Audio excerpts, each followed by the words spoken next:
কাটা হয়ে গেলে চলবে না।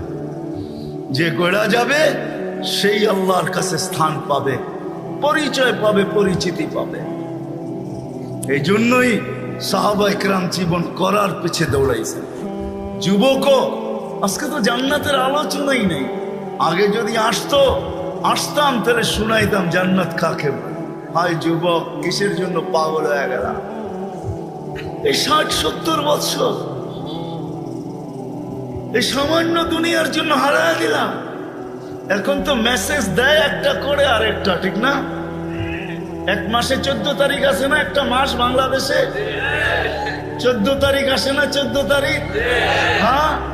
মেসেজ দিছে একটা, জাজপুরের জায়া দেখে, ত্রিমোহনীতে জায়া দেখে জুতা লয়া খাড়া রয়েছে।